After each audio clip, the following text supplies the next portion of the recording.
Welcome to the Virtual Memories Show. I'm your host, Gil Roth, and we're here to preserve and promote culture, one weekly conversation at a time. You can subscribe to the Virtual Memories Show through iTunes, Spotify, YouTube, Google Play, and a whole bunch of other venues. Just visit our sites, chimeraobscura.com/VM or vmspod.com to find more information, along with our RSS feed. And follow the show on Twitter and Instagram at VMSPod. Well, I am back from a kind of exhausting weekend. I drove up to the Boston area on Friday for ReaderCon, the literary science fiction and fantasy festival that I've gone to every year in the before time. But as I mentioned, either here or in the newsletter, wherever, almost none of my regular pals were going this year. So it was more like the ReaderCon hotel was my base of operations to go explore the Boston area as opposed to going to the festival itself, which is good because I am starting to hear stories of a bunch of COVID cases from ReaderCon participants. And I seem to have dodged that bullet, largely because, again, I didn't set foot in ReaderCon itself outside of hitting the book dealer room for a little while. And they were mask mandate for the entire time. So anyway, for my part, I wound up recording 3 shows over the weekend. Again, none of which are ReaderCon related, but 2 of those will roll out in August, and the other one is holding for an October pub date. But that'll be worth the wait. And in addition to the shows, I got to have dinner with my old college pal on Friday. It's our annual tradition around ReaderCon. She lives about an hour and a half away, so we meet midway, have Indian food, and catch up.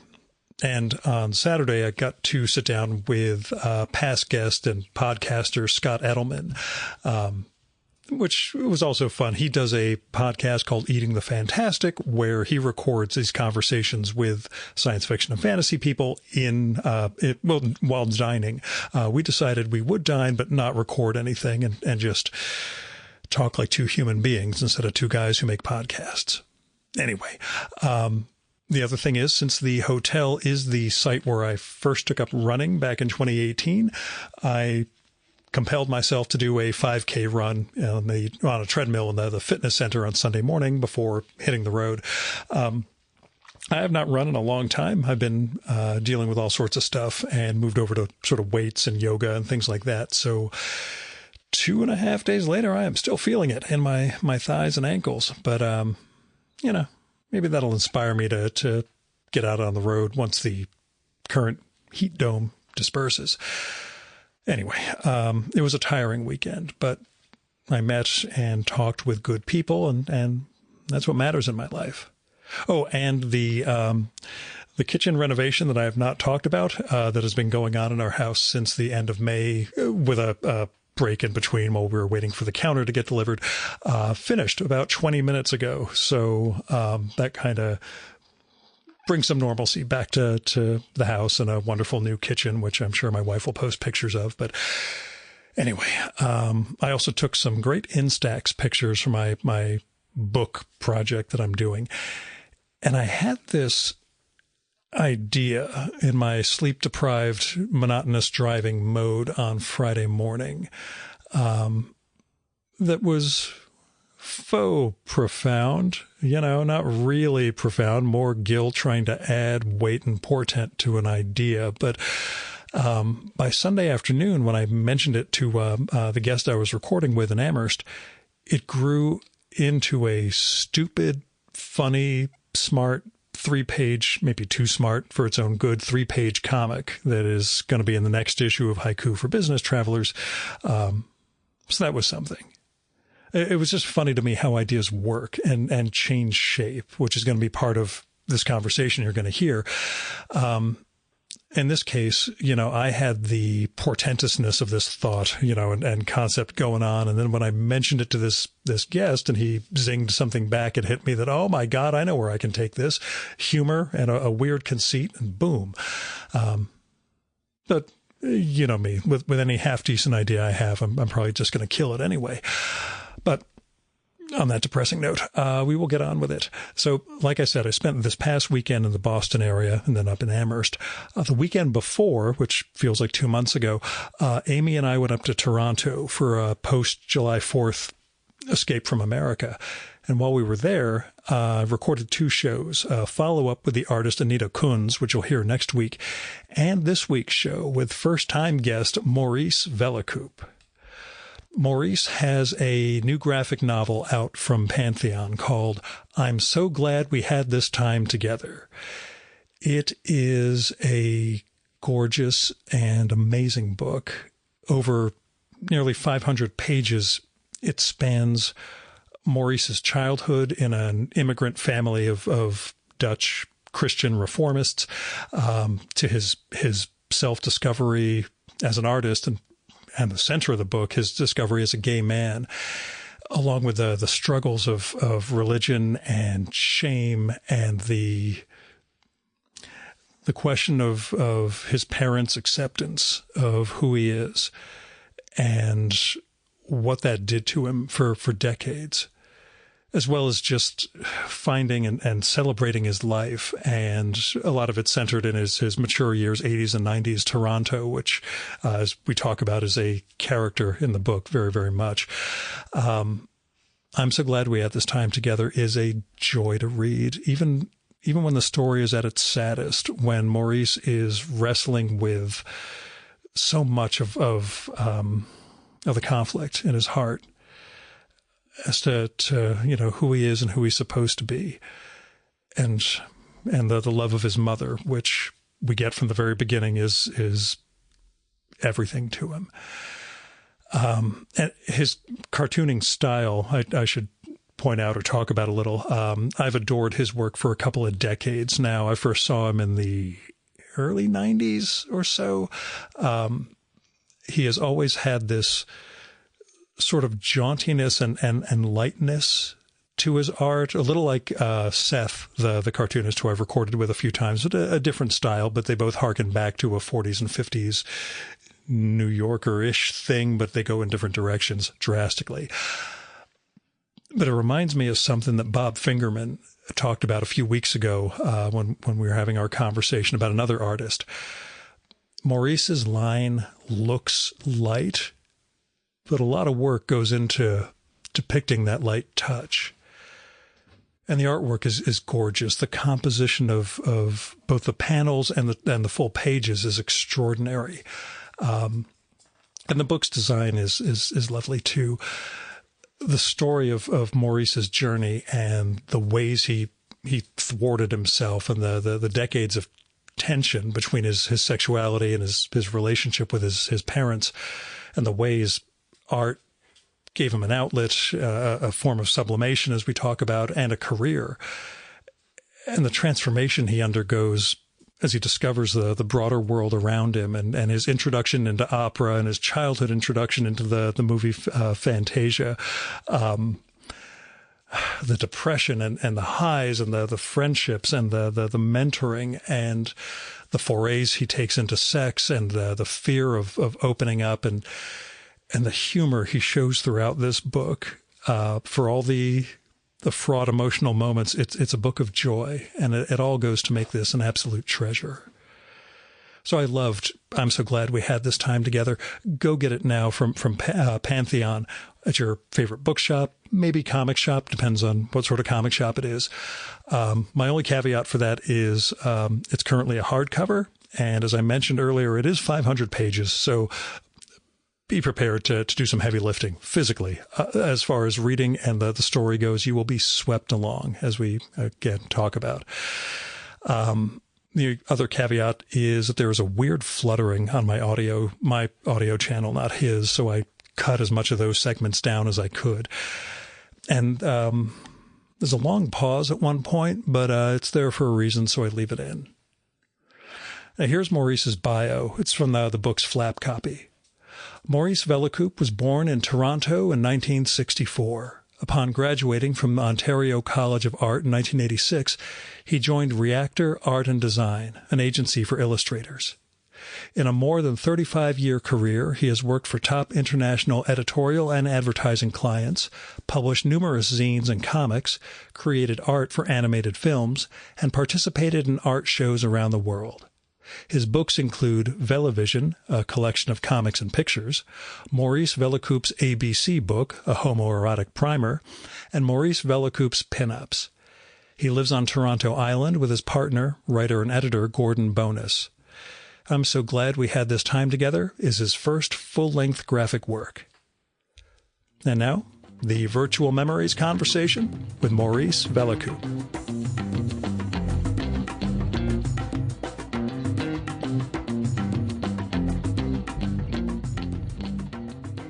How did the book start? How did the book start? So back in 2012, I was having kind of a midlife crisis, basically. So I had been a commercial illustrator for many, many years, and the work was really, really drying up. And 2012 was a particularly bad year. And I kind of realized I needed to, figure something else out to do. So I turned, of course, to the lucrative world of comics. I wasn't going to say, but and that's when I thought 500 pages of comics would make it. Well, make everything great. But yeah, that's how it started, and so I was going to sort of pitch getting an art show together, and that always seems very daunting. It's not a world that I'm particularly interested in. So so I wound up with the idea to do a memoir, and it was a little bit strategic. I had was looking around, and memoir had still been going strong for many years, and I started to think about my story and how kind of eccentric it is, and my family's nuts, and I thought that maybe there's a story here. And so I made a very slender little proposal, which I sent to Chip Kidd, and he said, immediately said, this is something for Pantheon. And then I also applied for my first Canada Council grant. So that's where the money came in, was through this wonderful thing that we have here in Canada. We don't understand, being Americans, that you could actually support the arts in the government. Yes. Yeah. So that, and so there were, then I was set up and ready to go. So that's how it began. When did you realize it was going to have the scope it did? When did you realize you had a 500-page book on your hands? Yeah, well, about a year later, because soon. Okay. Yeah. I was afraid that it was one of those, I really just need a little more over a couple of years. But No. So I wrote a really, really terrible first draft, as you must hear all the time. And my partner is an editor, and he read the draft. So the story goes that I left him alone with it. I went for a long walk. When I came back, he still wasn't finished, and so I went into the bedroom to let him finish, and I heard this heavy sigh. And he sort of gave it to me, and I was very crushed, and but I realized, eventually that everything that he was saying was kind of true, and I needed to rethink the whole thing. And during the first year after the signing the contract and getting the grant, I basically spent a lot of time reading about writing and learning some principles of writing, and that's when it started to mushroom into a 500-page book. Had you been doing any drawing as part of it, or did you really want to work it out as text first? The funniest issue I've run into this with cartoonists discovering memoir was Roz Chast, when she did the one about her parents' decline and deaths, where she was stuck on trying to figure out how to get the whole book to work. And eventually it was her therapist who said, have you thought about chapters? Because she had just kept going and going and going with it and didn't realize, yes, books have chapters. And if I do that, there's a dramatic rise and flow. And it was the dumbest thing in the world. But she realized, I wasn't thinking about the most basic aspect of this. I was just telling the story Going, without yeah. end. 1, 2, 3, go. Yeah, You know? And it was, well, if you do this, boom, all of a sudden she had structure. But did you start to get those, not something that on that level, but those sorts of realizations as you were reading and writing? And chapters really helped me a lot too, as a way to sort of grasp the whole thing. Yeah. So I wrote chapters that I kind of feel could stand alone as short stories, and that really helped me to conceive of the thing. And I also my book agent sent me a book that really helped me a lot with the writing, and that was Robert McKee's book Story. And that I studied that book a lot and made a lot of notes. I've heard such great stuff. How fundamentally useful it is. Yeah. So it turns out that writing can be taught. And I really, I guess I owe him a huge debt. So it's a book about screenwriting, and but I think it's helpful for any writer, I think. And a lot of the principles go back to like the Greeks and Shakespeare in terms of structure, and they're very, very sound principles that have, very tried and true. So that I spent a lot of time reading that and structuring the scenes according to some of the principles that he lays out, and trying to get the subtext in and all of that good stuff. Did you see it cinematically? We know comics are very different than cinema. You're not storyboarding something here, but were you building it in that mode also? Yes and no. I think so. I mean, cinema to me is one of my favorite things. So, so I'm obviously, I think it was influenced a lot by cinema. But also I appreciate that comics are not cinema, and they're very different things.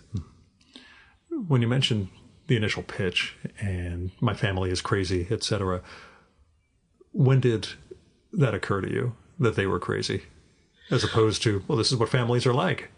Right. Well, I guess I always knew they were crazy. We don't always get that. It's usually until you're really exposed to the outside world. Sometimes. No, you're right. I mean, we thought we were normal. But I don't know. I can't really you didn't answer have any that. key moment of wait a second, it's not me, it's them. I guess, but the part of that comes through with the therapy section toward the end. Exploring the parents and their effect on you and all of that stuff. To continue to wrestle with and goes in different directions for all of us, but it's Philip Larkin was right. They do screw us up. Yes. Or fuck us up. However we want to use language on the show is fine by me. But did you know you were capable of a book of this size? You'd done comics, but they were, we'll say, short form previously, even if it was 20 pages or so. Well, no, I didn't know I was capable of it. I suspected. But it just kind of happened because once I started the rewrite, I realized I had to tell a lot of stories in a lot more detail than I had in the first draft. And I realized also that maybe a 20-page essay on Wagner's Tannhäuser was probably not the best way to end a memoir.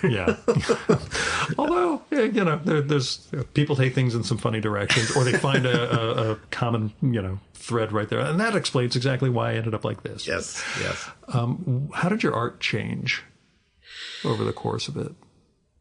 It was constantly challenging. So, and of course, continuity is a big thing in comics. So, I think for me, it helped that, I started it when I was in my 50s. So the style is pretty much set. But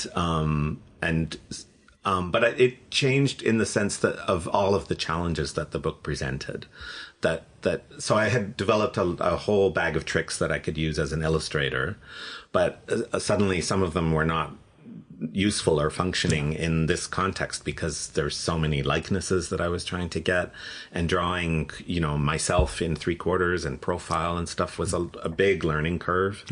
And drawing all of the other characters in profile and in 3/4 was also a lot. So yeah, there were so many challenges and so many things that I learned over the 10 or 11 years. Those sorts of moments where it's like, I thought I knew how to make comics, but I didn't really know until I tackled. Well, that's the thing. Like, it just never got easier either. Like the final section, as I mentioned before, and maybe we'll talk about it some more, but is about getting into therapy, and there's a lot of talking heads just in heads that back scene. And forth. And my head with different expressions, and the therapist's head with different expressions, and so there's quite a number of pages of that. But it just never got easier. Every panel, like drawing that face again, was just like starting over every time. Self-conscious of your own face? No. Just the technical challenge of it, of getting the likeness and the expression. I'll say your eyebrows are less menacing in person than they are in the strip. But I understand for dramatic effect, you need to push them a little. But it's the sort of thing I wonder. Just especially the fact that you include some early artwork, your artwork from the 90s, and it's a very different style. You could say the same sensibility is permeating throughout, but it's you evolved as an artist and a cartoonist. But yeah, tackling a single project, keeping that continuity. This is the sort of thing I always marvel about with guys who are doing these long form pieces, because the temptation to go back and work on earlier panels and clean things up. Yeah. There is a lot of that with me. Yeah. And a couple of the chapters ended up not being successful, and I had to redraw them too. And one of them was the chapter that takes place in Bavaria, at Ludwig II's castle in Bavaria. And so there's a lot of detail in those drawings, and I had to redo the whole thing just because of the way I rewrote it. And at the same time, you're bringing the emotionality of those scenes into it and having to revisit that again and again. Yeah. Like, how do I make this a little more pointed while I'm showing a guy's soul being, torn in half? Exactly. Yeah. There's interesting. So, I'm a big opera fan. You? And,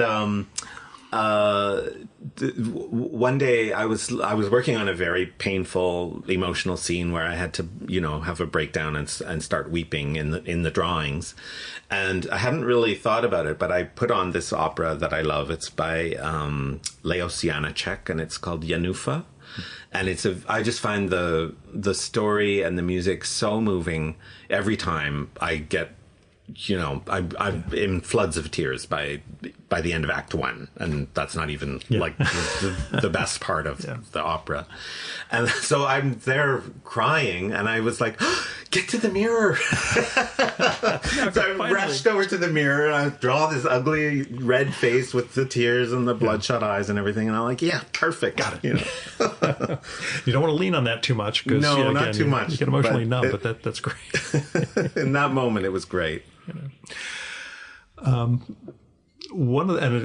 jumping all over, but one of the things that I'm interested in, you're chronicling your coming out, gay life throughout, we'll say the 80s, 90s, into the aughts.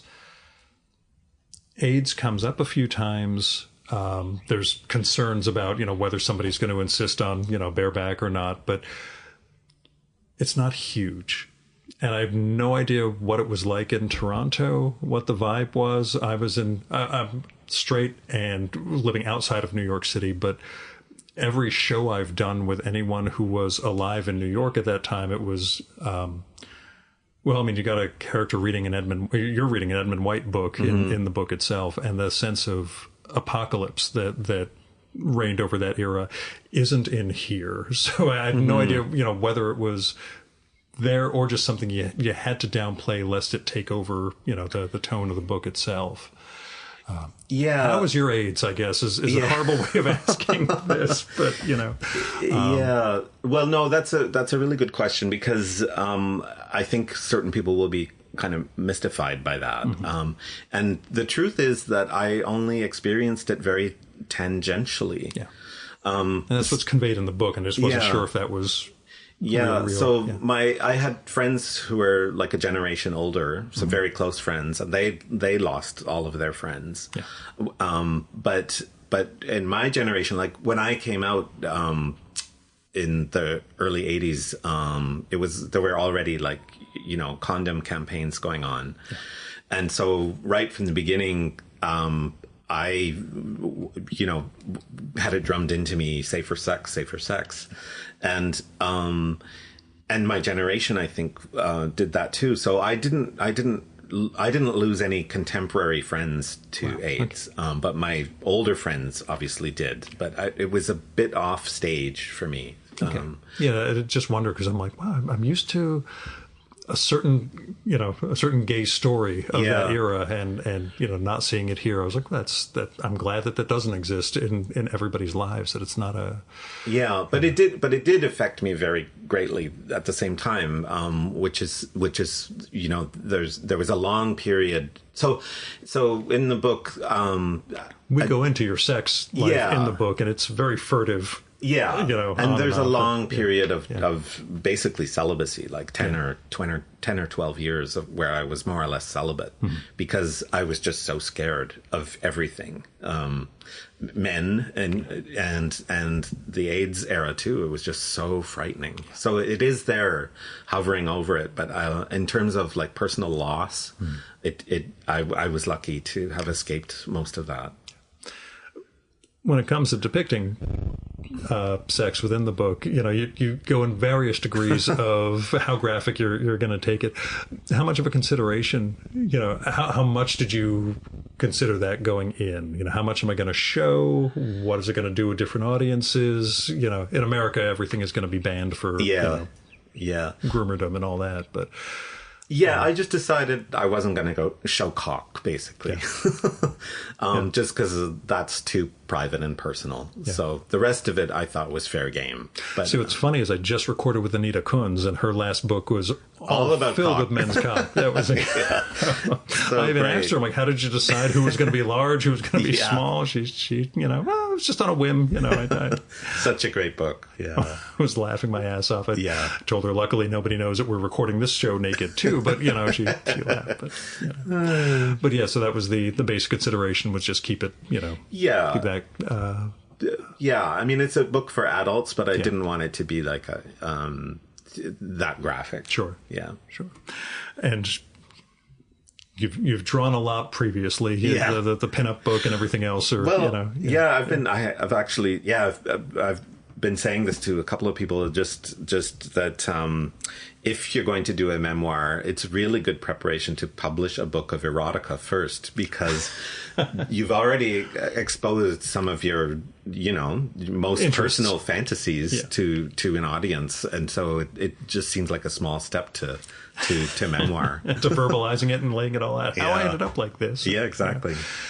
Talk about that a little bit. Just the doing those earlier books, and just one of the interesting concepts to me, and it's something Anita and I just talked about, was how artists, whether they're cartoonists, writers, visual artists, deal with a sense of permission.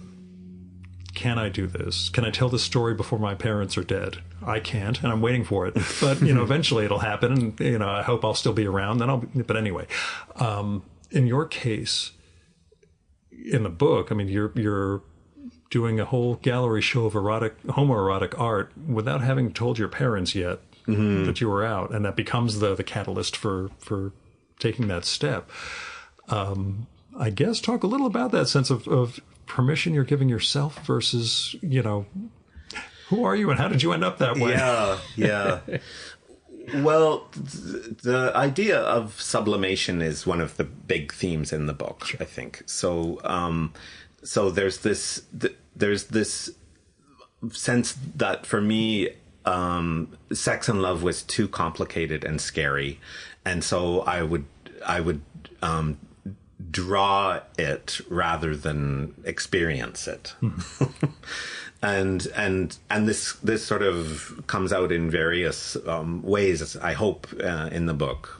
This idea that I felt that I couldn't get love, and so I would look for love in cinema, and I would look for love in books and in art and opera and ballet, and eventually I realized that that's not going to work. but it's a long period of trying to make it work. And that also for me included making art that was about things that I wanted to do, but I couldn't allow myself to do. Yeah. It's, well, like I say, it's an amazing achievement. And the fact that it's not heavy, that, I mean, you always had this, I don't want to use the term jaunty, but you've always had this light line to everything, whether it's the line itself or the content. There's always been a joyousness in your drawing, and seeing that done comedically in the book during some of the heaviest moments, you know, it's one of those, I'll say, real achievements in storytelling that I you know, it kills me you weren't doing more of these books earlier, I guess, that you didn't have, you know, this whole bookshelf of you know, long form comics. But I can see how, you know, these take you quite a time to get there. What was beyond learning the story structure, what really took you the longest time to do? Why did it take 12 years, I guess, is the long one. Or again, just the drawing and keeping continuity and sorry, what's the question? What took you so long? What took me so long? Yeah. I guess it was just the amount of drawing that's involved. I got a lovely letter from Seth actually recently. Yeah. And it's 3 pages long. It's hand typed. I've received a postcard from him, and yes, I know where you're coming from. Yeah. And it's very lovely. But one of the things that he said was, you know, how beautiful the artwork is, that he took it for granted after a while. Yeah, yeah. That it just be not that it's wallpaper, but you flow. Yeah, so beautifully through it. Oh, so, thank you. And so that's what took so long. Yeah. Was to make it like. I always want, as a comic book artist, I always want to make it as clear for the reader as possible. There's never a moment of, wait, I don't understand who's in the panel or who's saying what. You compose very, very well. You know, everything is there and everybody's distinct in themselves. But I just cut you off. I'm sorry. No, great. That's great to hear. You just want to hear more compliments. Yeah. Who are the cartooning influences? We talk about the artistic ones, or the fine art ones, but who are either the cartoonists who inspired you or guys who were kind of helping you in the process of this? Yeah. Whether they knew it or not. Well... this is always so hard because there's so many dozens of them that people that you love and that people that you haven't even thought about for a long time. So we were talking before about Edward Gorey, and I realized but I was lucky enough to visit the Edward Gorey House and Museum on Cape Cod recently. And I was reminded of just how huge an influence he was on me as a young person, and how much I adore his work. But I hadn't really thought about him in many years, you know. So there's one. And then we were talking about Errol LeCain, too, this fantastic children's book illustrator from the 70s. And then I guess in terms of like more contemporary, like I guess Alison Bechdel is really an inspiration. It's funny because during the course of making this book, I read Fun Home several times, and I was trying to figure out how it was constructed. It's an interesting mechanism. The whole thing is built around. But I just couldn't. I couldn't deconstruct it. It's so. It's so resistant, maybe, or maybe I'm just, you know, not that bright. But you're pretty smart about comics. So Anyway, what a feat that book is, but also the seriousness of it combined with the humor was an example. And I think personally that she really changed the medium with Fun Home and challenged comics books people to be literary writers. Yeah. You know, I don't think there's anything else quite as literarily smart as her work. Yeah, I'll give you that. Yeah. It's always nice. And it's like, seeing certain artists come up. Before we started recording, I mentioned Chris Ware, and when somebody comes around and raises the bar for everybody, there are those great moments of, historically you look back and that's why all these cartoonists started, challenging themselves or going in another direction, because they all saw this person is blowing us out of the water, or this person just created something that we're all trying to match up to. Sure. Yeah. And for me, like as a kid, I was never obsessed with comics. Yeah. We had Mad Magazine and we had Heavy Metal. I have two older brothers, so we had lots of heavy metal in the house. And Asterix was a huge thing. I still love Asterix so much. The drawing is just so incredible. So I told you about the Clive James interview I did. Yes. I also, besides him and his wife, I also recorded with Anthea Bell, the woman who translated a whole bunch of Asterix. That one came together late. It's one of the greatest shows I've ever done. Wow. Like, I'll have to listen to that. Start slinging yang in this for a place in Cambridge. It was fantastic. I had no idea what to expect, and she was awesome. So it's so witty. Like the translations, the original text, I'm sure is witty too. But she went into like how you had to figure out a joke that was set for like a 1950s French audience and figure out how to make this, work in English for young readers and all the puns too. She had to translate puns, like get a fix. Get a fix. I didn't even get that till I was older. Kids, we had no idea what that meant. It went over my head. But I was just gonna lead into what did actually turn me on to the endless possibility of what comics are was Raw magazine, and Mark Bayer particularly, like that wonderful deadpan voice combined with that strange artwork, and Jerry Moriarty too was huge for me back in art school, and me and my brothers. We all fell in love with Jerry Moriarty and his deadpan humor. But for me, what I took away from him was these kind of banal situations that also had a kind of a cosmic timelessness to them too. Like how did he do that? And that was something that really influenced me in my early comics work. Was I did these one-page comics that were about very small moments in life. That you mentioned, or you show a couple of those in the book. Yeah. That was your Moriarty totally working itself out. Yeah, exactly. Yeah. He was a fascinating guest, I'll say. Let me ask also just the choice of color palettes throughout the book. They're very distinct in certain, depending on certain moods you're achieving from chapter to chapter. How much opera came into that, as opposed to comics background versus this is my opera brain really informing how this is going to look. Well, it's something a little different from that. So what that refers to is the children's books that I used to get out from the library as a child. Yeah. So we lived close to a fantastic library in Etobicoke, a suburb of Toronto, and my family all went there, every couple of weeks to either just spend time there looking at books or to take books out and bring them home. And so there was a lot of flow of books into our house. And the children's books that I loved were the full color ones, but there were often books that were in, like, one spread would be color and then one spread would be two colors, and then they would alternate. And I, even as a child, I knew that was because the publisher was just being cheap, right? And I really, really resented it. I wanted my world to be in full color all the time, every page. And this is kind of another kind of huge thing that runs out through the whole book too, is I want my full color. But and so that's what the meaning behind all that is. And so every once in a while, as you know, the book goes from two colors into full color for a page or two. And that's the root of it, is within that childhood resentment at publishers.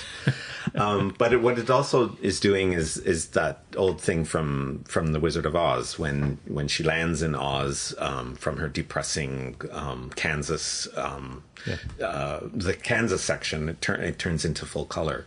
And so that seems to me a very queer thing as well, and it's also tied into depression. So when you certainly have a very monotone chapter when the depression really wallops, but and so the two-tone chapters are many of them are sort of unhappy. Yeah. And as I say, yeah, when something really fantastic happens, you get full color for a page.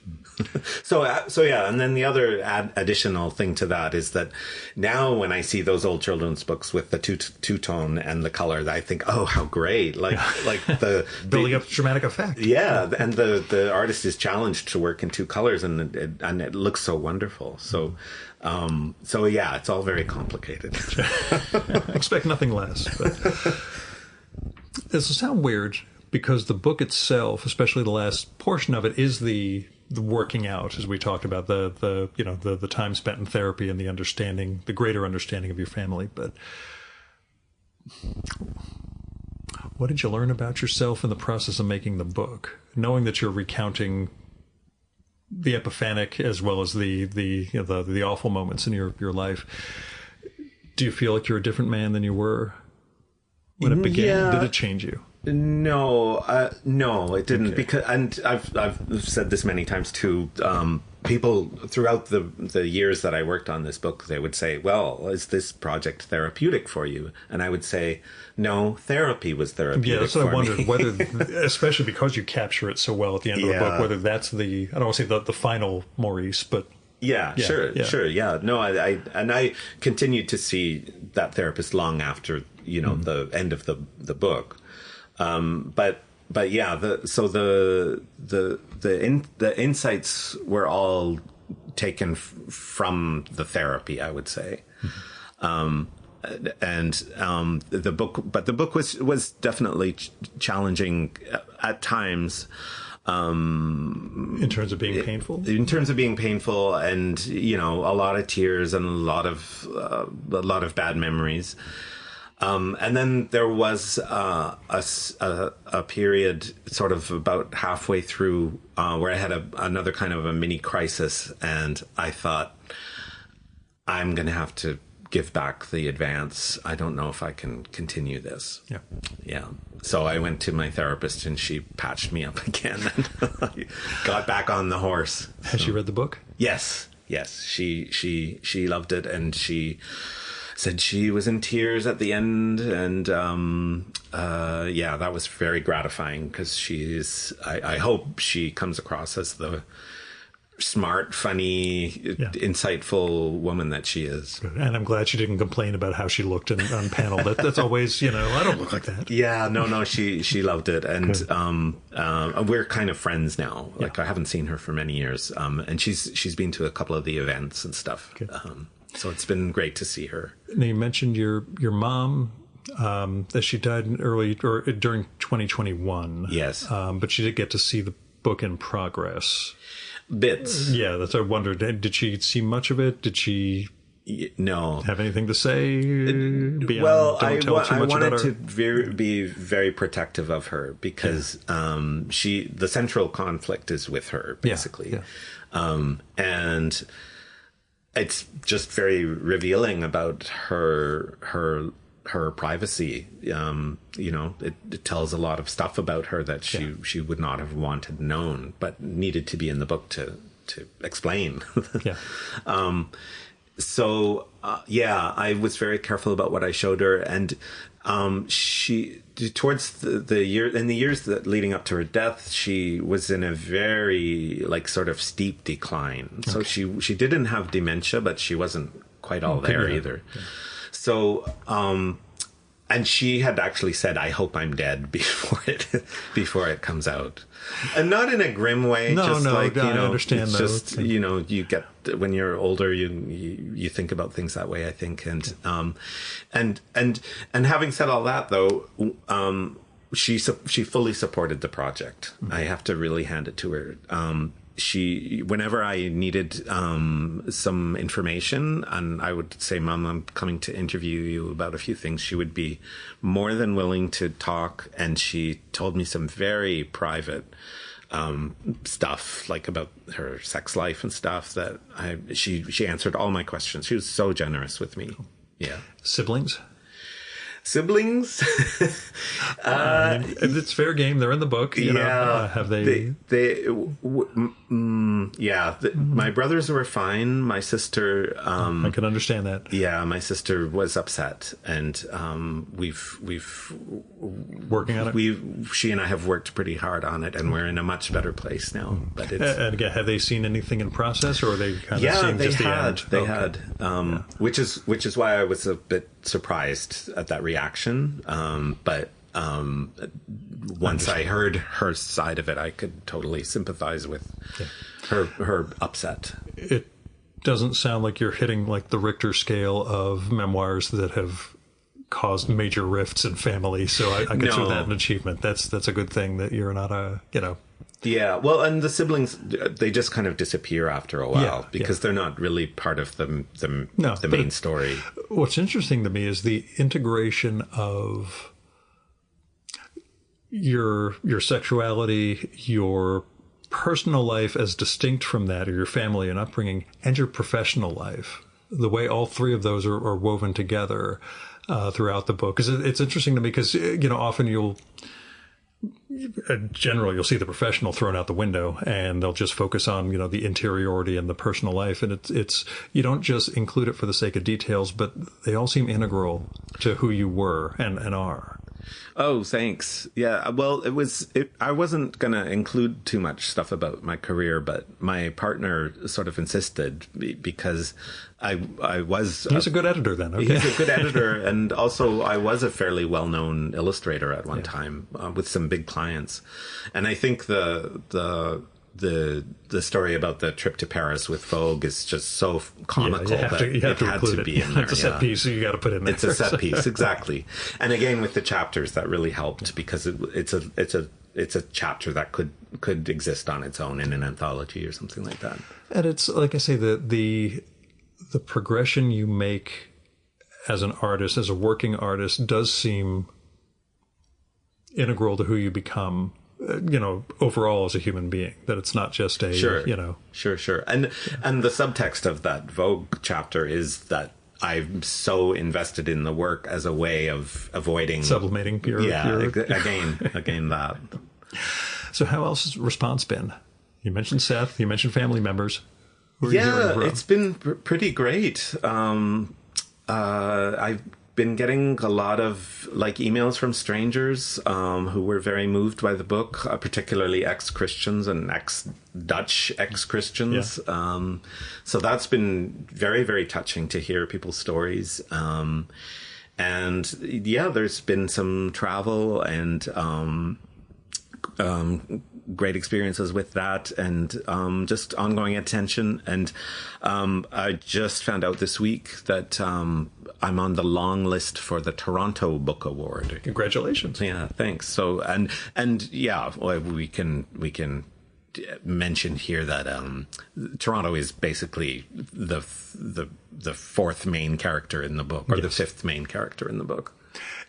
It's something that this is my first time back in 5 years, and this is my first time here without the Comic Arts Festival or a biotech conference, and just getting to this. We're on Ward's Island, where Maurice lives, although I shouldn't give it away. It's an undisclosed location. I'm very interested in your Toronto, which you have a few moments in the book where you're living in New York, but for the most part, it's all set here, and the city breathes throughout the book. Tell me your Toronto and how your Toronto is changing, and how you brought it into the book the way you did. Well, the book shows a mostly loving, I think, picture of Toronto. There's a couple of moments. Yeah, there's some moments. Yeah. But it is a complicated love-hate relationship with this place. There's a sort of, I guess many cities are like this, but there's this almost the determination to pull things down and destroy things that are important historical sites. So there's this, like a determination to just wreck the past here that is so upsetting. And then aside from that, I don't really use Toronto that much, like in day-to-day life. So I live here on this island, which is very idyllic. I live in basically a park. And we're in the summer season now, so it's very busy. But all through the winter, it's very quiet, and it's a great place to work. And we go into town for groceries every few days, and that's about it. And so I don't really, as I say, I don't really use Toronto that much. It's all bound up with COVID, of course, too. Sure. So we are dipping our toes back into cultural stuff, and we've been going to a few things, particularly this year, which has been great. Kerner Hall is a beautiful place to hear classical music in Toronto. We went to a fantastic concert there recently, and so getting back into it. The other great thing about Toronto is just it's very diverse, and it's something that I always showed in my work, not as like, oh, I'm going to show diversity because we need to show diversity. No, it was because this is the way the city looks and is. So it was just like in my work as an illustrator, I always showed diversity just because that's what I saw. It was a weird thing to me early when the Toronto Raptors first launched in the NBA. There was this Sikh gentleman always sitting almost courtside, and I have no idea what that's about. I asked a local friend of mine. He's like, oh, my God, yeah, no, he's the biggest super fan. We have a huge Sikh community up here. I'm like, I had no idea whatsoever. Okay, I'm always glad when cities aren't as white as the town I grew up in, frankly. It's always neat just seeing, the mix. But, you convey the city, convey queer culture, in its flagrancy, we'll say, in the 80s and 90s and various Pride events. You also have some dark scenes where you get attacked walking down the street for no reason that you can discern, but that the island itself becomes home, becomes a shelter, and then again, in certain ways, as I see now, your character gets cocooned inside the island in some ways. But yeah, you draw a place well into this whole situation and give us a sense of where it's all taking place beyond the fact that so much of it takes place in the tension in your head. Going with the title, I was expecting more Carol Burnett, and I'm really kind of disappointed. Oh, yeah. Yeah. Has she seen it? Sorry. Yeah. So, the title refers, the title of the book is I'm So Glad We Had This Time Together. And it refers to the song that Carol Burnett sang at the end of her comedy variety show every week during the what was 8 or 9 years of yeah. I've got a DVD of like the 7th season, a DVD set we got from the library. So it ran a long time. Yeah. So, and so the story, the poignant story for her was that the song is very poignant, but also at the end of the episode and at the end of the song, she would pull on her ear, which was a signal to her grandmother who raised her, because her mother was an alcoholic. And so her grandmother took over the raising of Carol in extreme poverty. And so this pulling of the ear was a gesture to the grandmother. And the song, so I was obsessed with Carol Burnett as a child, but as a storyline, that doesn't really go very far. I was thinking it was going into it, but I'm like, I understand that we just waited a little, or added too much, force to the whole thing. And also many, many people won't get the reference of the title now, but it is such a great title, I feel, because it can be read so many different ways. Like, it can be kind of sarcastic, and it can be straightforward, and it can also be very sad. You mentioned the COVID period and really kind of, just sheltering here on the island. Change your product? Were you more or less productive with the book during that phase? I was probably more productive, but it also saved my sanity during that time too, because I had a project to keep going. I had a project to keep working on, and then the George Floyd stuff too. It was such a time. I remember, so I listened to CBC Radio, Canadian Broadcasting Corporation radio, during the daytime. I listened to their classical music program, and every hour they have a little brief newscast. And I remember at the height of COVID, at the height of George Floyd, the newscaster was telling the story of how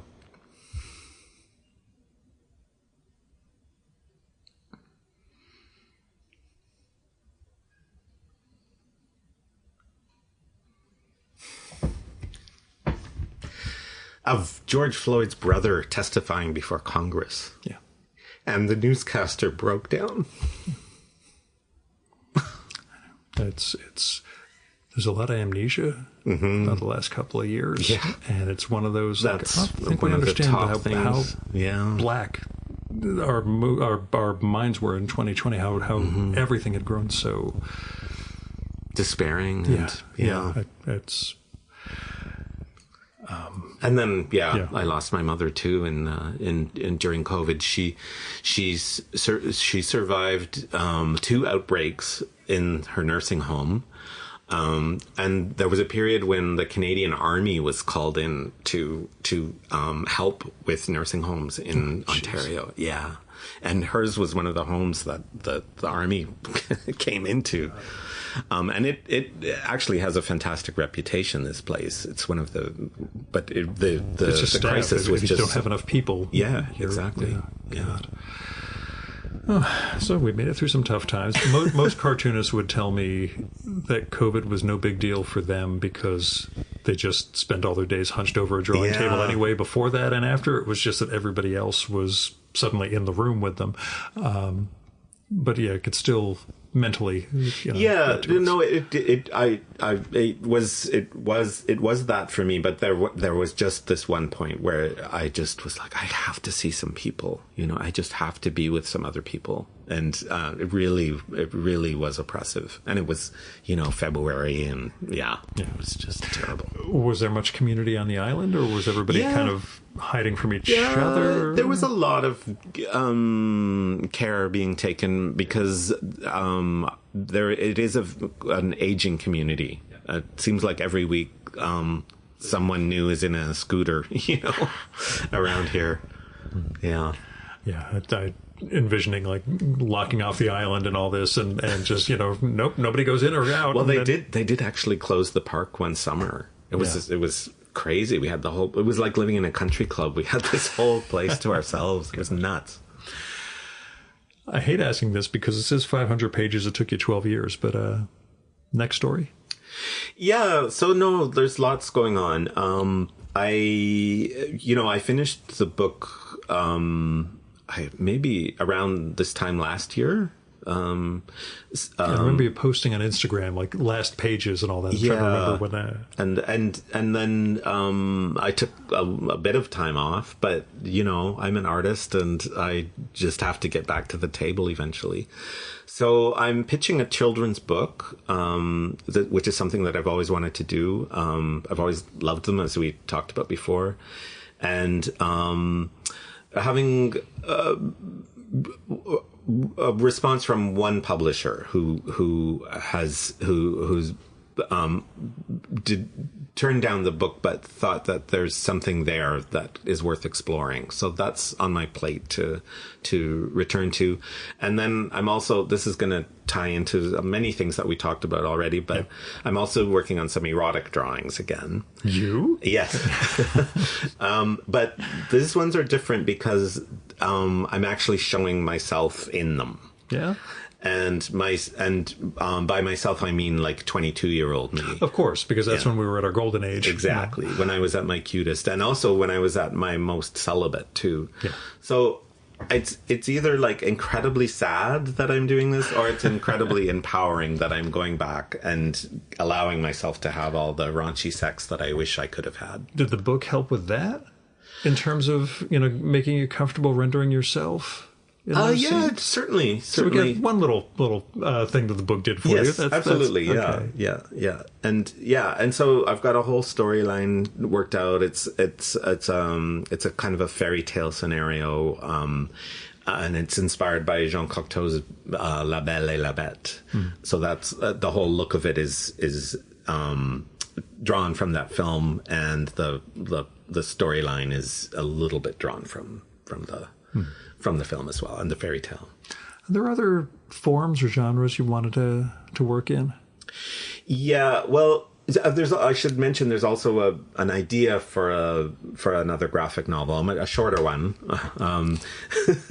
that I'm just making notes on right now. But yeah, the thing that I've always wanted to do was do some kind of stage design. Yeah, that's what I wondered. In particular, that seems like this would be the Maurice. Yeah, non-comics, non-illustration work. But yeah, and I have a portfolio of stuff that I've created years ago. So yeah, I hope that happens someday. It's interesting because when I had been an illustrator for a number of years, I had always been very interested in theater and stage design, and I was getting fed up with illustration, and I was actually considering going back to school for stage design, like in my late 20s, early 30s kind of time.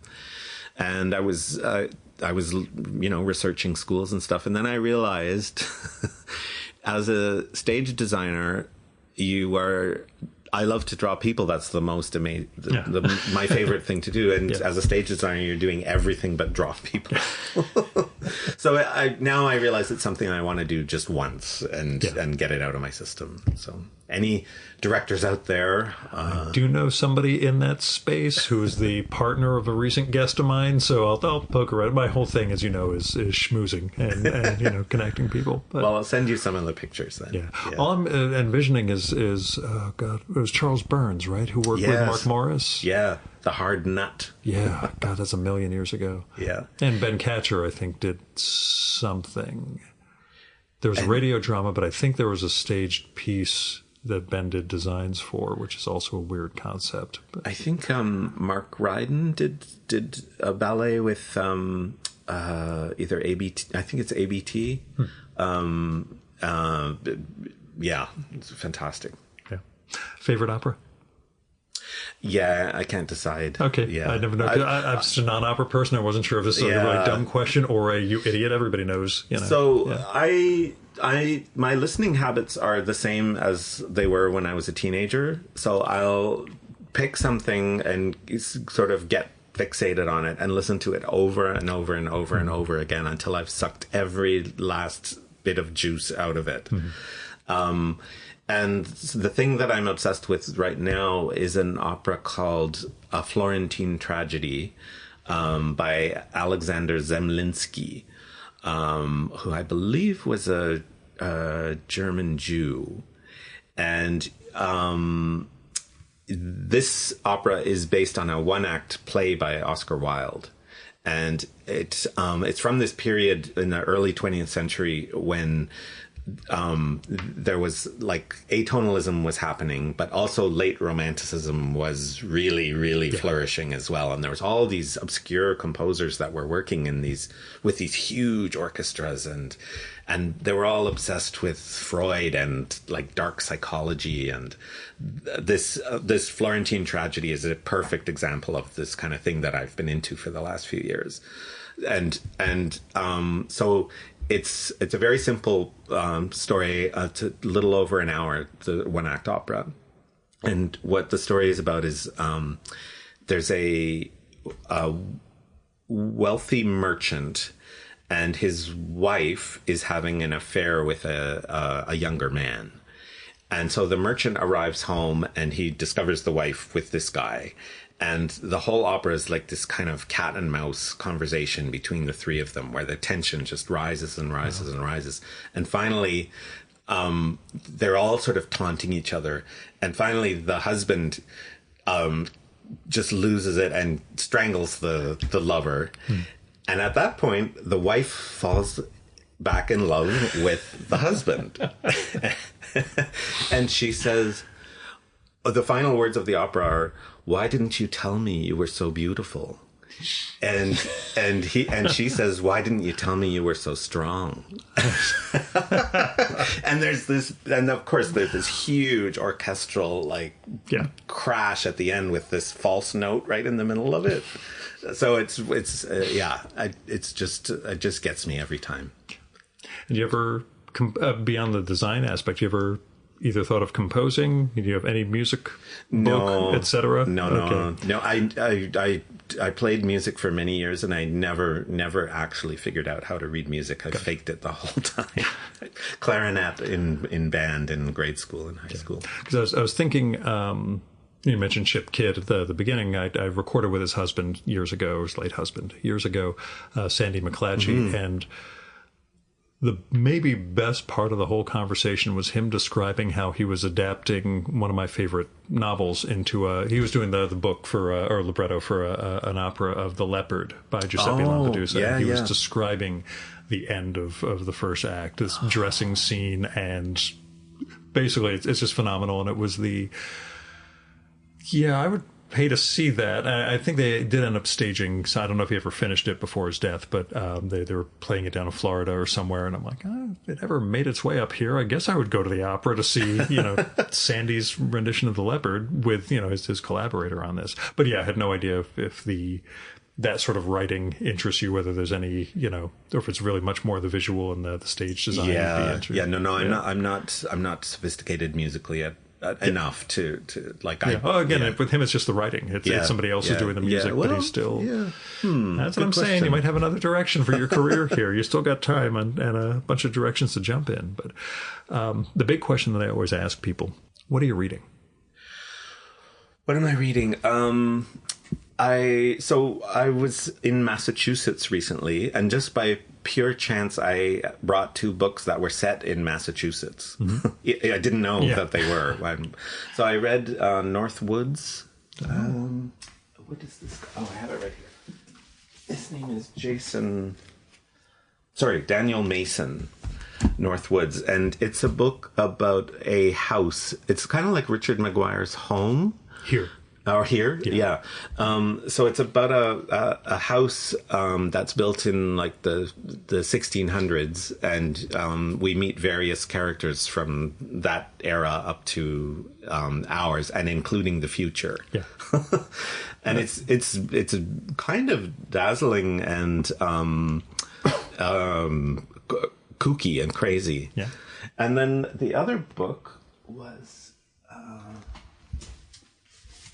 And this is also set in Massachusetts, and it's called Followed by the Lark, a novel by Helen Humphreys, who's a wonderful Canadian author. And it's a book about William Thoreau. And these 2 books couldn't be more different. So the Humphreys book is very minuscule and focuses just on all these small details in the life of William Thoreau. And I found it incredibly moving. I was sobbing at the end of it when Thoreau dies. Sorry, I gave away the ending. Spoiler. And even though I loved Northwoods, I just kept thinking, how clever he is. And I wasn't actually that moved by it. That it was, just the exercise of the book as opposed to... It's fantastic, but I didn't find it a moving experience the way I found this one. I'll say with the Richard Maguire reference, my wife did ask me a couple of days ago, do we have the book here? Because apparently it's been adapted or being adapted into a movie, which, whatever, that's fine. I told her, we have it, but I think it'd be better served reading the 8-page short story from Raw, and realized, no, that's a guilt thing. I'm not going to, which I notice is up on your shelves over here, the Raw issue with Maguire. Oh, okay. Yeah, it's from the when they went with that smaller paperback I'll have size. to look at that again. Because we're a couple of comics nerds. Yes. So I do look forward to seeing the next thing, although I'm so happy this exists. I probably have not talked enough about just the significance of your story as it's related here. I've been talking about like the storytelling and everything that goes into it, but the story that you tell, the honesty that you bring to it is really just, I found very moving. So I think you did a phenomenal book here. I'm glad for the Maurice who emerges at the end of it. I'm glad that's still who you are, midlife crisis notwithstanding. It's good. But I do look forward to more comics. But that's me just hoping to see a little more stuff out of you and hoping to make more trips up here. But Maurice, thanks so much for the time and for everything you put into making this book. Oh, thank you. It's my pleasure. Thanks for coming up and seeing us. You thought it was over, but wait, there is a bonus question. How was Pride? Pride was nice this year. Gordon and I have been running through the parade in silly outfits ever since we met. Yeah. And so every year it's kind of a big production. We spend the weekend building costumes and it's kind of a what is that word? We're kind of like kamikazes. Like we're not officially part of the parade, but we just run into it. Guerrilla, exactly. Yeah. And in Toronto, I'm sure it's like this in other cities. Because of the scale of the parade, there's always these gaps, rather long gaps, where nobody's being entertained, and so we kind of play the fool and rush through into those gaps. And it's very intoxicating, but it's also a lot of work, and you have to have a lot of stamina to do it. But I'm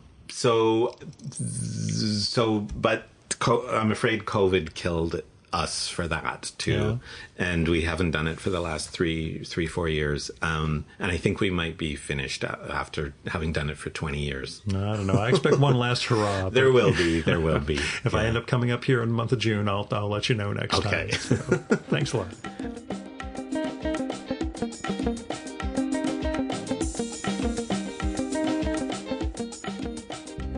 And that was Maurice Velicoup. Go get his new graphic memoir, I'm So Glad We Had This Time Together. It's out now from Pantheon. It really is a wonderful book. And Maurice is such an amazing artist that you can just linger over page after page. While we were after we recorded, he showed me some of the original art for the book, and it's just amazing to look at in the flesh. He goes large and reproduces smaller for the book, and it's just a joy to see his artwork. Anyway, you can check out more of Maurice's work at his site, mauricevelicoup.com, which is spelled just like it sounds. I'm just kidding. That is MauriceVellekoop.com. He's also on Instagram as Maurice Velicoup, spelled the same way, all one word. I will have links to that in the show and episode notes for this one, so don't worry if you miss the spelling. Now you can support the Virtual Memories Show by telling other people about it. Let them know there's this podcast comes out every week with interesting conversations with fascinating people. You can also help out the show by telling me what you like and don't like about it, and who you'd like to hear me record with, or what movie or TV show or book or music or piece of theater, art exhibition or comic or whatever you think I should turn listeners on to. You can do that by sending me an email, sending a postcard. I love postcards, or a letter. My mailing address is at the bottom of the newsletter that I send out twice a week. You should be signed up for that if you're not already. Duh. Or you can leave a message on my Google Voice number, which is 973-869-9659. That goes directly to voicemail, so you don't have to worry about getting stuck in an awkward conversation with me. And messages can be up to 3 minutes long. So go longer than that, it'll cut you off. Just call back and leave the rest of your message. And let me know if it'd be okay to include your message in an upcoming episode of the show. You might have something interesting to share with listeners, but I'd never run something like that without the speaker's permission. And if you got money to spare, don't give it to me, at least not right now. I'm going to ask for money at the end of the year when I kickstart the big book that I'm allegedly doing, which will be self-published. But for now, give money to individuals and institutions in need. You can find people through GoFundMe, Patreon, Kickstarter, Crowdfunder, Indiegogo, all those crowdfunding platforms. And you'll find people who need help making rent or car payments or medical bills or veterinary bills or getting an artistic project going. And you might have a few dollars that can really make a difference in their lives. So there's that. There's also institutions. I give to my local food bank every month, as well as World Central Kitchen. I make other targeted election contributions, Freedom Funds, Planned Parenthood. They're all different things you can do with your money to try to help build a better world. So I hope you will. Our music for this episode is Fella by Hal Mayforth, used with permission from the artist. You should visit my archives to check out my episode with Hal from the summer of 2018 and learn more about his art and painting. And you can listen to his music at soundcloud.com/Mayforth. And that's MAY4TH. And that's it for this week's episode of the Virtual Memories Show. Thanks so much for listening. We'll be back next week with another great conversation. You can subscribe to the Virtual Memories Show and download past episodes at the iTunes Store. You can also find all our episodes and get on our email list at either of our websites, vmspod.com or chimeraobscura.com/VM. You can also follow the Virtual Memories Show on Twitter and Instagram at vmspod, at virtualmemoriespodcast.tumblr.com, and on YouTube, Spotify, and TuneIn.com by searching for Virtual Memories Show. And if you like this podcast, please tell your pals, talk it up on social media, and go to iTunes, look up the Virtual Memories Show, and leave a rating and maybe a review for us. It all goes to helping us build a bigger audience. You've been listening to the Virtual Memories Show. I'm your host, Gil Roth. Keep reading, keep making art, and keep the conversation going.